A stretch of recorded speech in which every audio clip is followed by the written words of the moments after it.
और आप देख रहे हैं सीटीवी न्यूज हर कदम खबर की ओर। तो आइए नजर डालते हैं आज की ताजा सुर्खियों पर आपके पसंदीदा खबरें फटाफट में।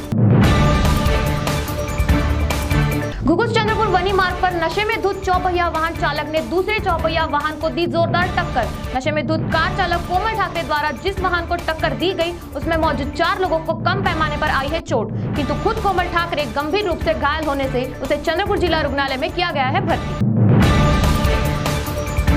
चिमूर के जाम्बुल घाट से एक हत्या की घटना आई है प्रकाश में, जहां जलाऊ लकड़ियां लाने जंगल में गए पति पत्नी के बीच हुआ कुछ ऐसा जिसमें पति ने निर्दयता से मारते हुए पत्नी की कर दी हत्या और शव को फेंक दिया झाड़ियों में। गांव के लिए लौटने पर परिसर के लोगों में बबलू चिंदेवार नामक व्यक्ति ने अपनी पत्नी की हत्या करने की चर्चा हो गई शुरू। पुलिस को जानकारी मिलते ही घटनास्थल पर पहुंचकर पुलिस ने शव को अपने कब्जे में लिया, साथ ही अब फरार पति की तलाश कर दी है शुरू। वर्धा के वरुर रेलवे पटरी पर हत्या के बाद शव को फेंकने का मामला आया सामने। 3 लोगों ने मिलकर दिगंबर नामक व्यक्ति से मारपीट करते हुए रॉड से सिर पर मारकर उसे मौत के घाट उतारा और हत्या के बाद शव को रेलवे पटरी पर फेंक दिया। पुलिस को शव की जानकारी मिलते ही तेजी से जांच पड़ताल कर पुलिस ने 3 आरोपियों को कर लिया है गिरफ्तार। कोरपना के नांदा फाटा परिसर में डेंगू का बढ़ रहा है खतरा।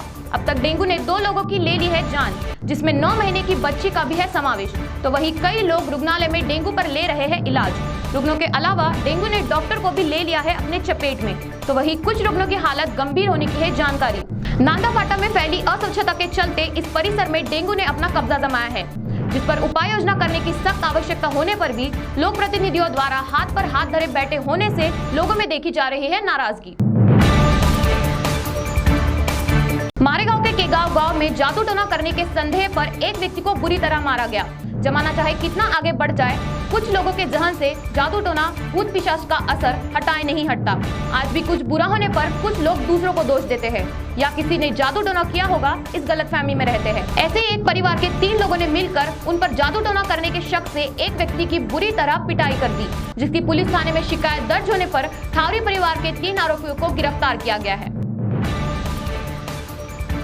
कोल्हापुर में कागल के बाचनी में मां बेटे पर विद्युत तार टूटकर गिरने से हुई दर्दनाक मृत्यु।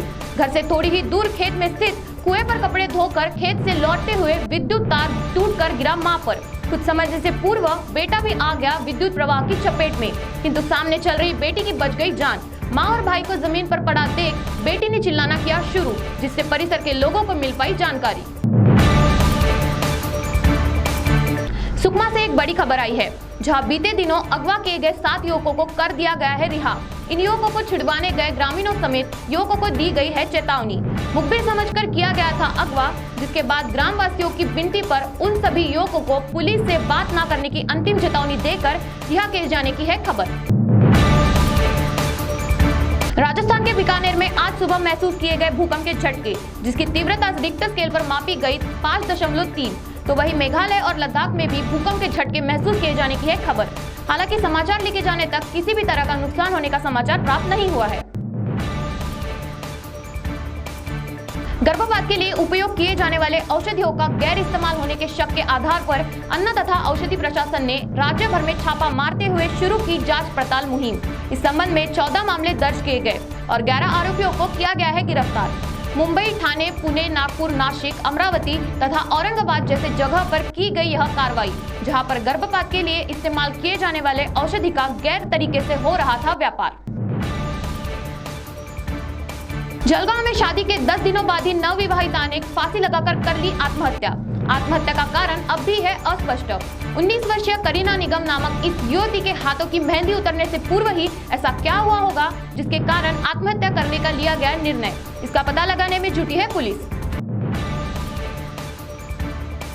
तो सीटीवी न्यूज हर कदम खबर की ओर में यह थी खबरें फटाफट। मिलते हैं कुछ ही देर में नई खबरों के साथ। आप बने रहिए सीटीवी के साथ। नमस्कार।